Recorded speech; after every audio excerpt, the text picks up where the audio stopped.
You're watching CCN, Clarksville Community Network. Produced by Goodwin Productions.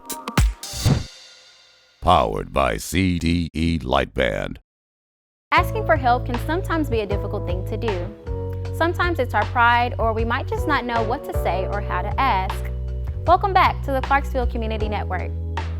I'm Sydney Hawkins, and I have good news, Clarksville. If you need help starting your small business, buying groceries for the month, or even stocking up on hand sanitizer, today's show is for you. Stick around.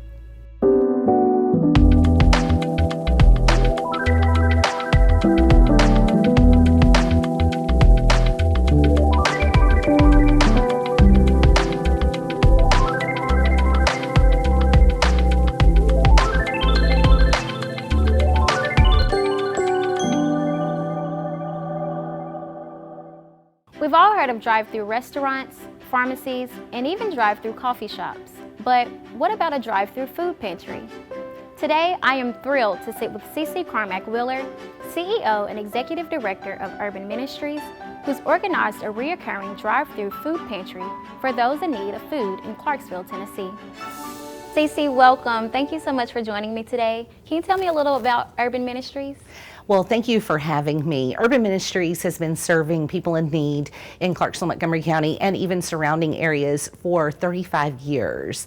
We started out as an organization to meet emergent crisis needs, like keeping the lights on when someone couldn't pay their utility bill, or providing food boxes. And over time, we have expanded our services to include Safe House, which is our domestic violence and sexual assault and abuse program and shelter, and Safe Place Family Transitional Center, which is where we work with homeless families of children and help them transition from homelessness to permanent housing. Okay, let's go back a little bit. You said you provide transportation. I also read on your site that you even provide air conditioning for some people. Can you tell me a little bit about that? Yes, in the summer months we provide fans and air conditioners for those who meet the required guidelines. So if someone is low income and they have a medical disability, or they're elderly, or have young children in the home, we can provide them with an air conditioner or a fan so that they don't have to worry about the soaring temperatures in the summer. And what about the prescription medication? You do that? Yes, we do that as well. Anything that's non-narcotic, and we can assist with medications. If someone is prescribed the readers to test for blood sugar and things like that, anything that's prescribed that has a written prescription, as long as it's non-narcotic, we can assist with that. Okay. What are the qualifications for someone to receive free transportation or money to pay their utility bill? So for transportation, we have gas vouchers and we have bus tickets. And we provide those for persons who have a medical appointment that can be confirmed, or a job interview, or if someone is starting a new job and let's say they've been homeless and they're going to work, we will provide them with bus passes to get back and forth to work until they get their first paycheck and can afford to purchase a bus pass.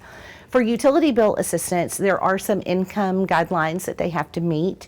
So we look at that first and see if they qualify based on income. And then from there, we have a couple of different grants that we're funding utility bill assistance with. Some is COVID related. So say for instance, someone lost their job due to COVID-19, we have some particular assistance we can provide for them for utility bills. And then if it's not COVID related, then we have another fund we can draw from. I love that, and they don't have to pay it back at all? No. We issue a voucher for the utility company that the payment is due, and they turn that into them, and their utility bill's taken care of. I love that. Can you tell me a little about the Safe House Domestic Violence Shelter? Yes, that program is where we serve survivors of domestic violence and sexual assault and abuse. We have a 24/7 crisis line, so if someone needs to flee the situation they're in, or if they just need to talk to someone, they can reach out to us anytime on that line. We provide emergency shelter. Once in shelter, we provide case management services to assist with job placement, finding permanent housing, relocating to another area if needed, somewhere where there's a support system and maybe it's more safe. We advocate for our survivors in court, assist them with their physical and mental health needs and accessing those resources, as well as community resources like food stamps and TennCare. We also offer services on a non-residential basis. So if someone doesn't need to come in and stay in shelter, but they need to talk to someone, we have free counseling that's available and other services for survivors. So what if someone is a little afraid to speak out? Can a friend speak on their behalf and tell them about these resources? They can, and we encourage people to do that. If you know someone is living with domestic violence exists in silence and darkness. And so when you kind of pull the curtains back, that's how we save lives. So encourage them to call the crisis line. Encourage them in a way to know that they're not alone in this struggle and that there is help and support out there for them. I like that. Can you tell me about your family traditional center? Yes. So Safe Place is our newest program. It's about 3 years old now, and we house homeless families with children. It's a 90-day program, and during that time we do case management, very similar to Safe House. Job placement, accessing community resources, things like that. We partner with another agency in town to get them in a financial management and credit recovery program. And at the end of the 90 days, the goal is to have them ready to transition into permanent housing, and we help them with the resources they need to do that. Okay, so what happens if they're not quite ready after the 90 days? We take that on a case-by-case basis, but if someone's doing everything they can and should do to transition, then we're not going to put them out on the streets. But we typically find that by the end of the 90 days, they're set to go into permanent housing. We've had them saving money. We've addressed physical and mental health needs. We meet a lot of their day-to-day needs like food and clothing, so that once they start working, they're able to put all their resources into savings and have a financial cushion that many of them have never had in their lives. Right. I love that. Okay, so let's talk a little bit about you. I read on Urban Ministries site that you joined the organization in 2017. What brought you to the area? Are you from Clarksville? I am. I was born and raised here, and I lived out of state for 7-8 years. I worked in the field of broadcast media for almost 20 years and reached a point where I wanted to do something different. I found that what I enjoyed most in my previous career was what I was able to do in community service. So I actually worked on a fundraiser for Safe House and just fell in love with the program and the mission, and had the opportunity to go to work at Safe House as an advocate, and found that having a background in communications translated well into being an advocate, because communication is communication. Right. And that's where I started. I was a domestic violence advocate. Then I served as a rural advocate for sexual assault and abuse for Houston, Stewart, and Montgomery counties. And then for a year, I was the program director at Safe Place before becoming executive director. So you weren't afraid to have those tough conversations or talk to the survivors? No, not at all. And, you know, that's a really key point in overcoming domestic violence, is not being afraid to have those tough conversations. Most of us in our lives have encountered someone that we thought, I see something that's not quite right, or I feel like something's not okay. And it can be tough to have those conversations, but so often a survivor is just waiting for someone to open that conversation, because they tend to be very alone in the abuse with their abuser. Okay, so let's talk a little about the drive-through food pantry. Yeah. What inspired you guys to do that? Well, when the COVID-19 pandemic started, we realized very quickly we could not continue to do business the way we always had. And I think a lot of businesses found themselves facing the same dilemma. And it became more important for us to meet the needs of the community, because we knew people were going to be out of work. The working poor were going to be very affected by this. The working poor typically don't qualify for assistance like food stamps and Families First. So they're just kind of getting by the skin of their teeth. So we wanted to make sure that rather than decrease services, we actually upped services. But we had to do so in a way that protects our volunteers and staff and the people that we serve. So the idea of the mobile food pantry was born to do that. And we were just blessed that other agencies came on board and said they wanted to be a part of it. I have to really give credit to the Grace Assistance Program Director, Debbie Ashcraft. I actually had a massive heart attack right as we were getting ready to start the mobile food giveaway. And she stepped up and really fine-tuned the plan that we had come up with in the days before that. And we've had a phenomenal response for volunteers and support from the community. So every Thursday from 2 to 7 p.m., we give away food boxes. They typically weigh around 60 pounds and include non-perishable foods as well as fresh meats. We have vegetables, fresh fruits, things like that. Sometimes we even have special things. We received a donation of gingerbread cookies and decorating kits. So we do that. Anyone who needs help, they show up, get in line. They just need a photo ID and proof of local residency, and they never have to leave their car. So we're able to put the food right in there, do everything we need to do through the window, and everybody stays safe. Yeah, well, I'm glad to see that you're doing well. I drive past Madison Street United Methodist Church a lot, and I see the car line all Yes. the way out on Madison Street. Yes, it's every Thursday from 2 until 7, and we are averaging about 300 boxes being distributed every week, which is a significant increase over the amount of food assistance we were providing just in a typical week prior to COVID-19. So we've definitely seen the economic impact and how that's affecting families in Clarksville, Montgomery County. So how can someone qualify to receive a food box? All they have to do is show up with their photo ID and proof of residency. There's no income guidelines or requirements. So we want to make it easy. If somebody needs help with food, we want to make it easy for them to get that assistance. That's great. How can someone donate, and what items are you in most need of? Any non-perishable food items we will gladly accept. They can donate those by bringing them by our office at 217 South 3rd Street, Monday through Wednesday between 8 and noon.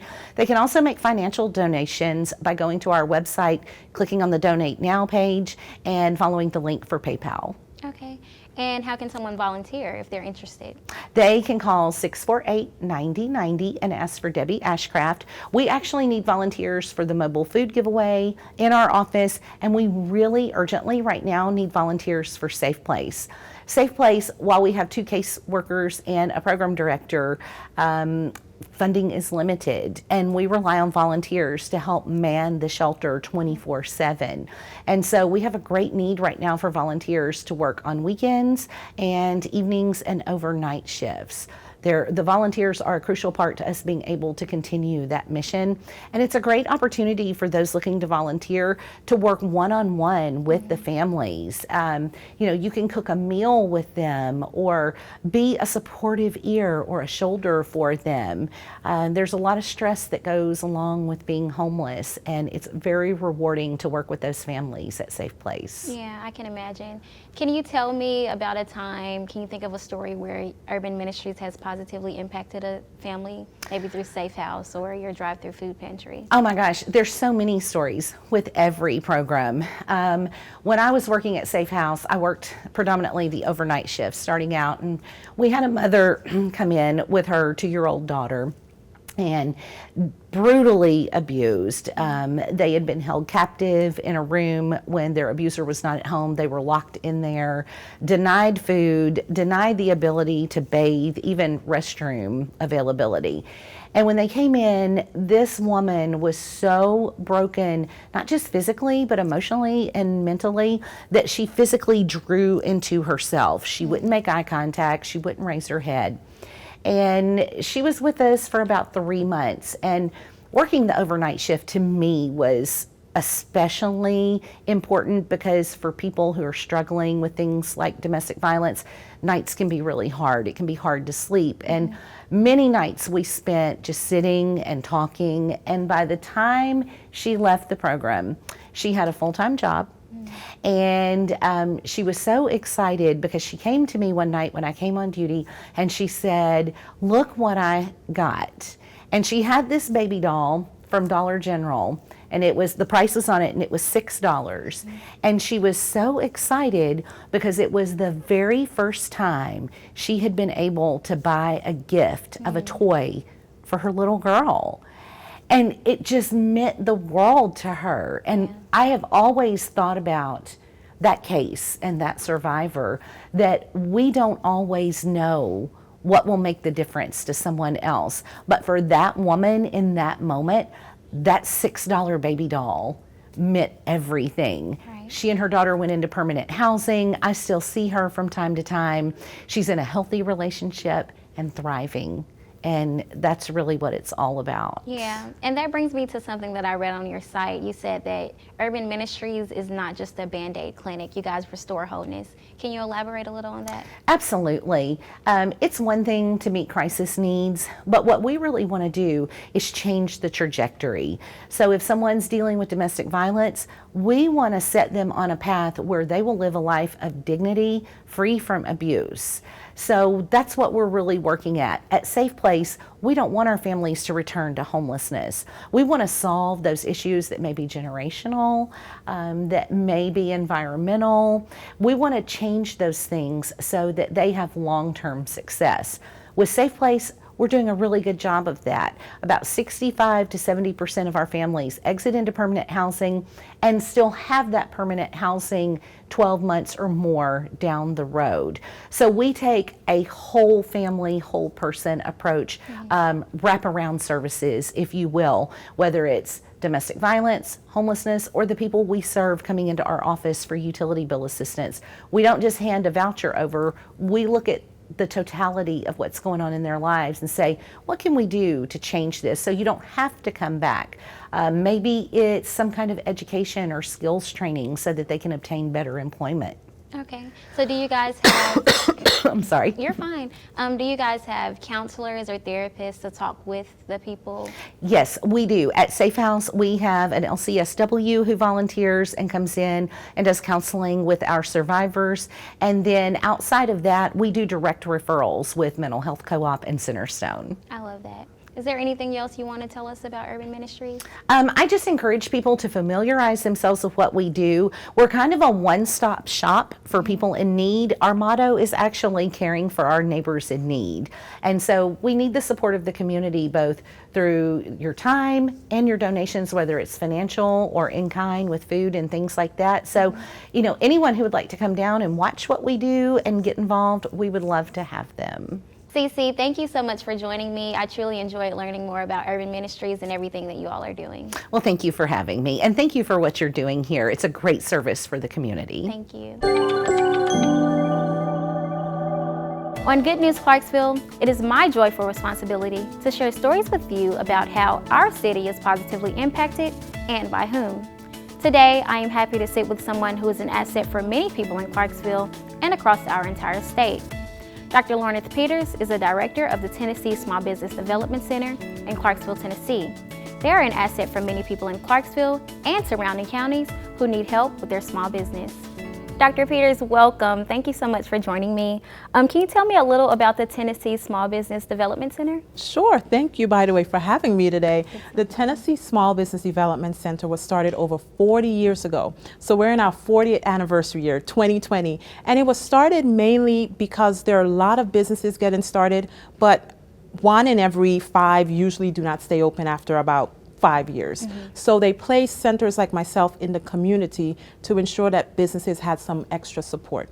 Okay, and there are centers all over Tennessee, and the one in Clarksville services surrounding counties. Can you tell me a little bit about that? Sure. So there are 1,000 centers all over the United States, but 15 in Tennessee, and we're special in Clarksville. We happen to have one of those centers. And so we service 7 other counties to include Humphreys County, Stewart County, Dixon County, and some other counties also. Okay.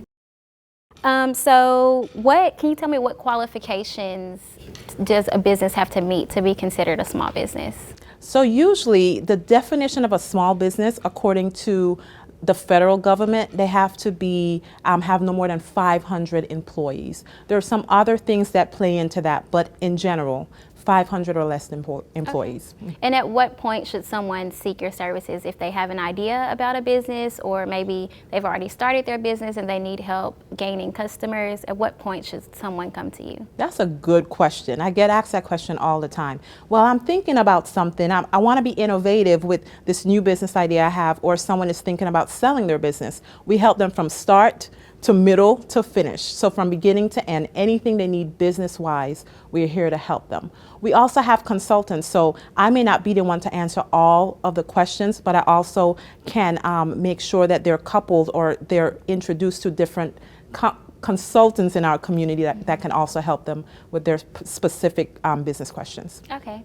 So earlier this year in January, I accompanied a friend to one of your events. She has a small business. So can you tell us about some of your events that you host? Yeah, we have events every year. And actually, since we've been in this COVID pandemic, we've been hosting an event every Wednesday, and it covers a lot of different topics. The event you're talking about was specifically focused on minority businesses. We have a lot of minority businesses in our community. A lot of times individuals think minority is just Black-owned businesses, but it's also veterans, it's women-owned businesses, and we just wanted to provide some extra support. And a day, it was like about, I think, 5 hours in which they could attend different sessions and learn about different things in the business world. Yeah, I went with a friend, so it was her business, but I came as like moral support, and I went to a few workshops that I thought would benefit me. They were like social media presence and different things of that nature, so I really enjoyed it. Well, thanks for coming. Thank you.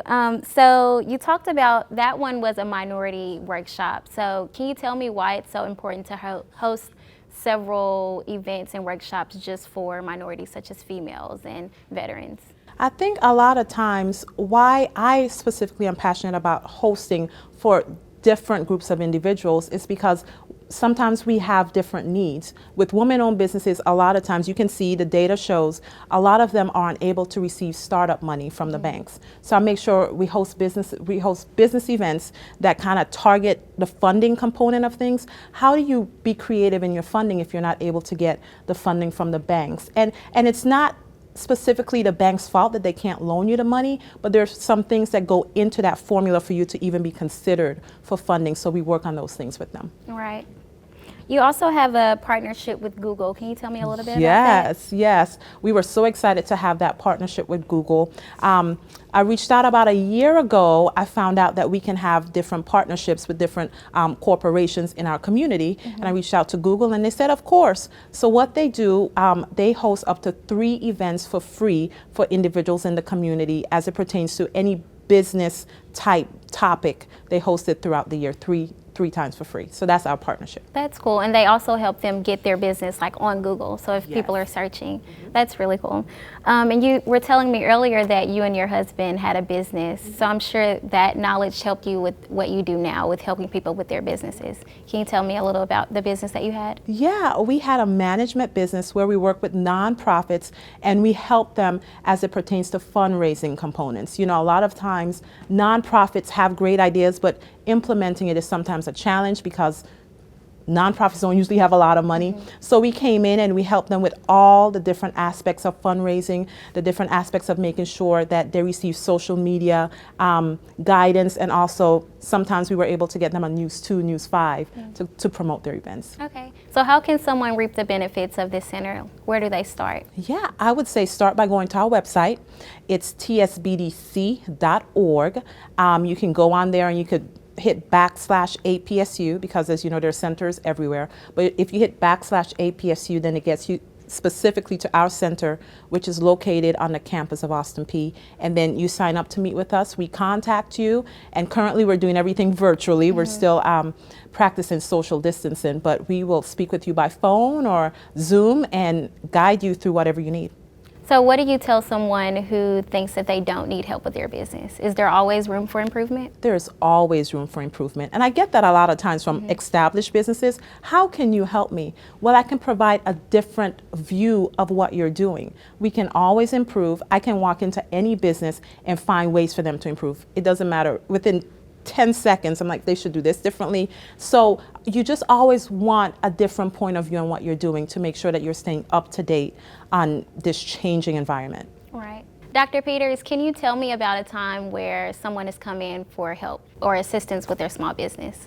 Yeah. Can you walk us through the process? Yeah, it brings a smile to my face every time I think about the different stories, but the one that sticks out the most to me today, one of the food trucks that's thriving in our community, I don't want to call the name because there are a lot of food trucks in our town, but this business owner came to me. He just got out of the military and he said, I want to start my own business, but I want it to be a food truck. They do not offer this particular cuisine in our town and I want to offer it. I said, so we walked through the process. We talked about the startup costs and all of that. And then at the end, he said, do you think this is going to work? I said, I know it's going to work because I will be at your food truck every week getting the food. So fast forward about almost 2 years later, they're one of the top food trucks here in the town. They are excelling. So I reach out. What I also do, if you're part of our center, I said that you're a family forever. So throughout the months, I always reach out to clients to see how they're doing and if they need anything. And I reached out to them, I would say about 2 weeks ago, and he said, you were right. We are doing so well. Thank you. So that was fun to hear. Yeah, and I'm sure that makes them feel even better, that constant support to let them know that you're always there in their corner. They may go an entire year without needing our services, but 2-3 years later, they may need us. So We're always there for them. So what do you tell someone who's reluctant or is scared to start their small business? I would say meet with us first. We will ask you a lot of the challenging questions. Do you have the money to start the business? Why are you starting this business? What will make your business venture different from similar ones in the community? So we will ask them the hard questions. We will walk through the process with them. They won't be alone. I'll just tell them, let's take the jump together. We're here to help them. Okay. What types of resources are there for money for small businesses? Well, that's a broad question, I have to say. I get that question a lot too. What money's out there? In the past, a lot of grants used to be available for startups, but now different companies want to invest in businesses that actually already have a great start and they continue to grow. So as it pertains to funding, I usually encourage my clients to start with the money they already have. If they don't, they can get a small business loan or line of credit from the banks. What do you tell, you used to teach at Austin Peay, so what do you tell your business students at Austin Peay? I would tell them start while you're in college, honestly, because that helps you get through the first year or 2 years of your business. You learn all your mistakes then and you're ready to grow once you get out of school. So I would encourage them to start it on a small scale, learn from their mistakes, and then grow it once they graduate. What does a typical business plan look like? How should someone, is it just writing it down or putting it on a computer? Like, how do you start with your initial business plan? It depends on the personality of the individual. So I work with different personalities of a business. Some individuals want to spend 6 months working on a business plan. Some want it completed the first day they meet with me. So we focus on the specific parts of the business plan to include their vision, their mission, their financial projections, which a lot of times most entrepreneurs can write up to that point, but when it comes time to talk about the financial projections, how are you planning to make the money? How will your cash flow look? That's when they kind of get more hesitant, and that's where our center can come in and help them with that. But the business plan can look different. It can be up to 50 pages for some people, and for some individuals, it can be about 7 to 10 pages. Okay. Then does the Clarksville Center ever do joint workshops or partnerships with the other centers, maybe in Murfreesboro and Chattanooga? Not usually. Because we are funded through SBA and Austin Peay. So I have to do things specifically for this area, and all the other centers have to do things specifically for their areas. So they may need to focus on rural areas more, and with me, I focus a lot on the veterans because we have a lot in Montgomery County, so our focus is totally different. Okay. Can you tell me a little about the Small Business Administration? Yeah, the Small Business Administration is through the federal government, and I always say that they're the parents and we're the children, so they're the ones who provide the funding to all the small business development centers around the United States. Wow. Recently, with the coronavirus, they also worked with Congress to ensure that small businesses were able to apply for different funding programs, to include the Paycheck Protection Program and the EIDL loan program. And many businesses in our community were able to receive those funds to keep employees hired, and to help with the economic impact of our community. Okay, and I've been reading several other companies are putting out grants, such as Lowe's and PayPal. Do you help companies with applying for those as well? Not really. I will send them the information saying, hey, this is a grant that we suggest you apply for, and then they'll have to go through the process and apply for it themselves. But if they have any questions along the way, of course, we're here to help them with that. Cool. Okay, so Clarksville is a pretty special city. We're close to Fort Campbell, so we have veterans, college students. Could you tell me about a time where one of those people have come to you and you've helped with starting their small business?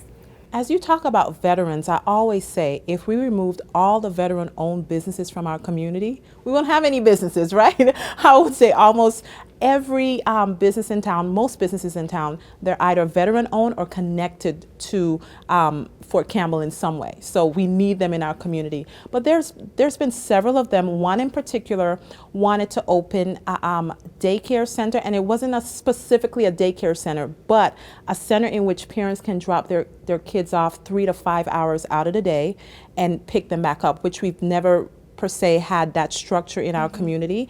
And she came to me and she said, hey, this is what I'm thinking about. How do I go about it?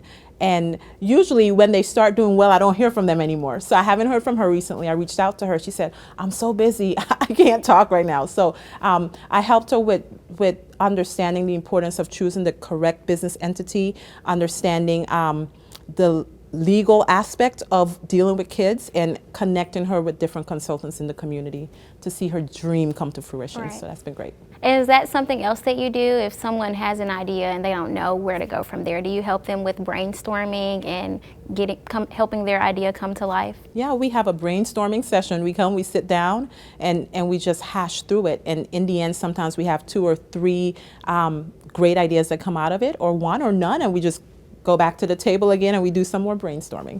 Cool. Earlier this year, we experienced a shortage of just about everything: tissue, paper towels, and even hand sanitizer. Austin Peay State University's chemistry department said, "Not on my watch." Today, I am pleased to sit with Dr. Lisa Sullivan, chair of Austin Peay's chemistry department, to talk about how they work to create their own formula of hand sanitizer for Austin Peay's students, employees, and those who visit their campus. Welcome, Dr. Sullivan. Thank you so much for joining me. Thank you for having me. So you're the chair of the Austin Peay's chemistry department. Correct. And you guys have created your own formula of hand sanitizer. Right. Can you take me to the beginning? What inspired you to do that? I was in a Zoom meeting with some other folks on campus, and a conversation started that campus police was running out of hand sanitizer. And that was about 2 months ago when it was very difficult to buy any of that. And I thought, well, we could do that rather quickly and easily. And so I got my lab manager working on it, and we were able to provide our initial recipe, our initial formula for campus police. It wasn't my favorite. We've worked on it, and so I'm happy with what we have now. And so that's what we'll be using for the fall. Okay, can you walk us through the process of making it? What did you start with? So our first ingredient is ethanol. So we're able to purchase pure ethanol. But if you just use pure ethanol, it would kill the virus, but it would severely dry out your hands. So you've got to add some things to it to keep from drying out your hands so much. And so what we made for Campus Police originally, we just put some glycerin in it. And so, I mean, you can buy glycerin in the health and beauty area of any pharmacy. We use that to kind of help with the drying agents. But it was a little too oily, took a little too long to rub in. So now we've added some hydrogen peroxide to that. Rather than just water to dilute it out, that hydrogen peroxide adds a little bit more disinfecting power. And so that's what we're going to go with. Okay. And were these chemicals that you already had in your science labs, or did you have to go out and buy more? No, these are chemicals that we routinely use in the chemistry lab for various reasons, not to make hand sanitizer. That's never been our business. But yeah, they're things that we have in the laboratory. Okay. And I read that you were struggling to find containers to put them in. Is that still an issue for you? Well, we've ordered some, but we ordered them a month and a half ago, and they were supposed to be here at the end of May. They're still not here, so we're crossing our fingers. Hopefully they come soon. Right. So do you think this is something that when your chemistry students come back in the fall, this is something that they will help you make, or? Sure, absolutely. Depending on the need on campus, I'm sure the need's not going to go away. We will be able, eventually I hope, to be able to buy commercially available. Making hand sanitizer is not the business we're in, but we want to make sure that everybody feels safe when they come to campus. And we're kind of feeling a need right now because we're not able to buy commercially available in the quantities we need. Mm-hmm. Speaking of being in the business, do you think this is something you will distribute to the community or maybe put in the Austin Peay bookstore to sell? Probably not. Again, it's not what we're on Austin Peay's campus to do. So, what we're going to do is fill a need, provide it for faculty, staff, and students as they need it. Maybe someone a little higher than I am may make a decision that maybe we want to go down that road, but that's not, we're here to teach chemistry. Right.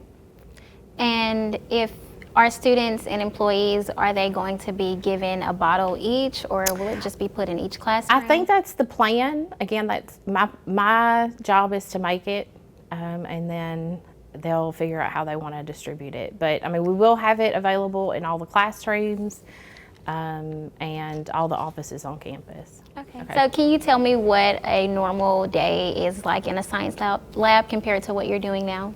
Sure. So obviously we want to keep everybody safe. So normally, let's say in our general chemistry labs, students would be working in pairs. We'd have about 24 students in the room, and you would be working with your lab partner. Now normal PPE in the laboratory are goggles and being fully clothed.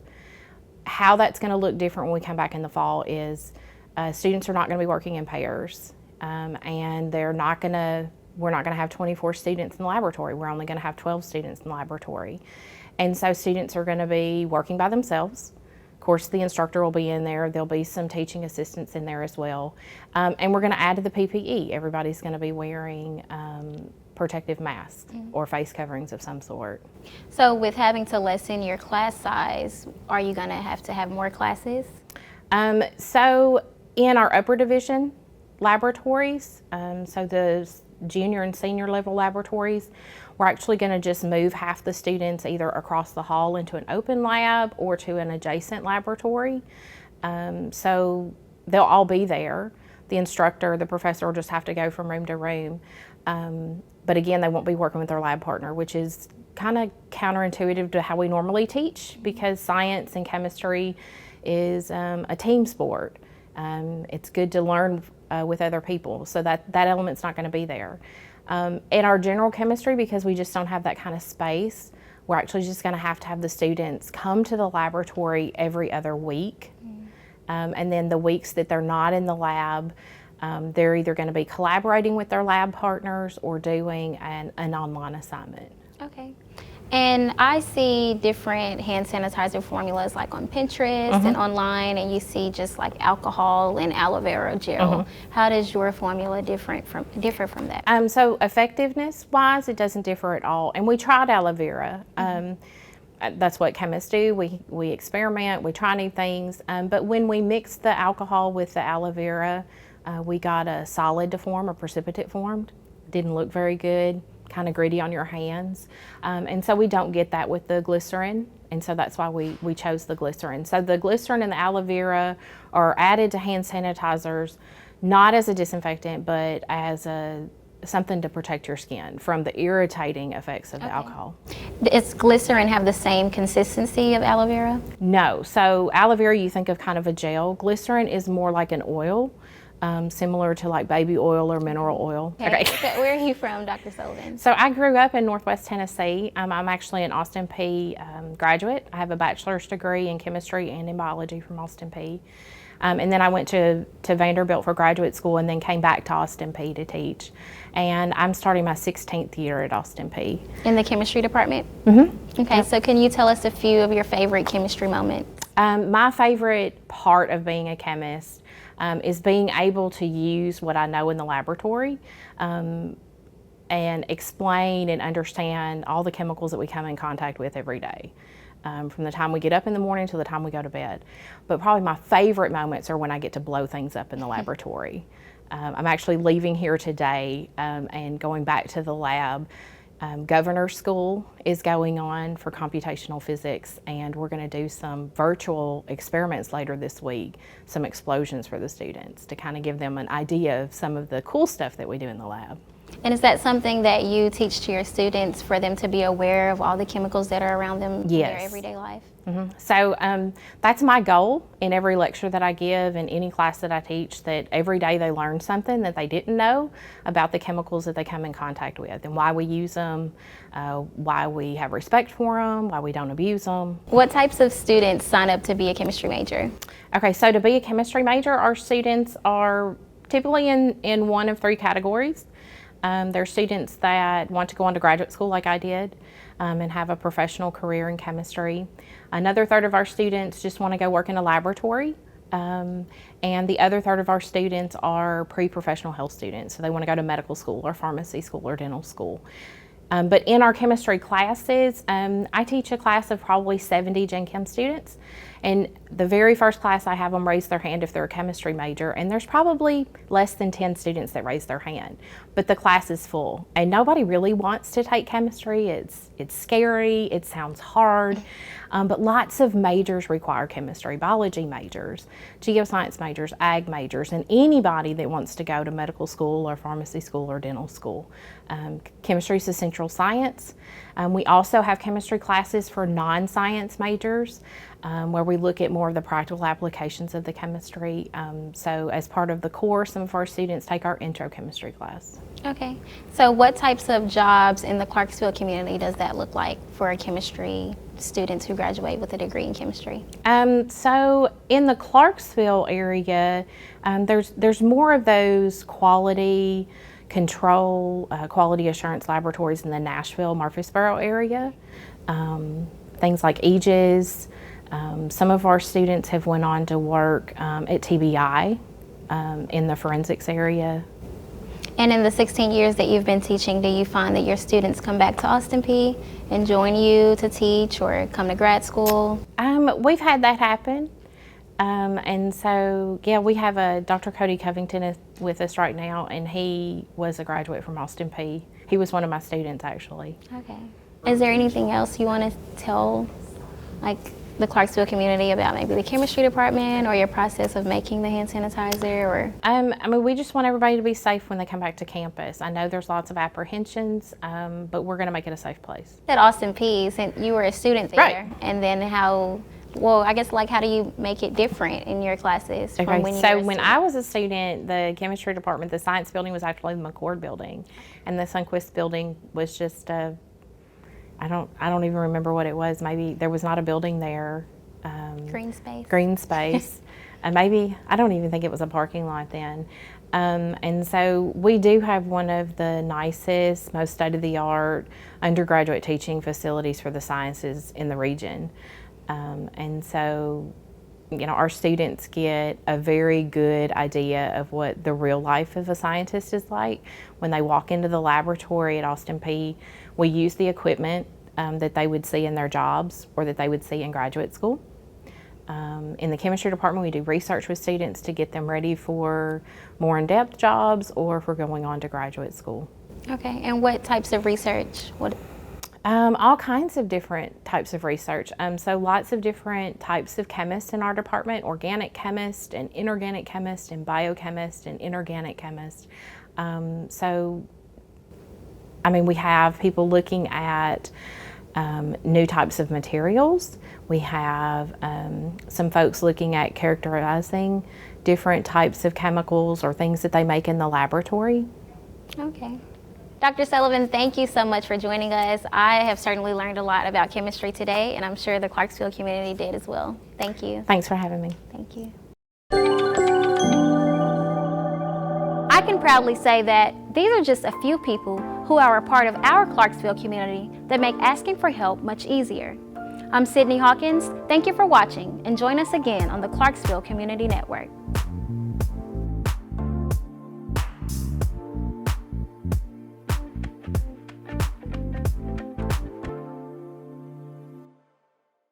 For current and exclusive content, subscribe to CDE Lightband, connecting you at the speed of light.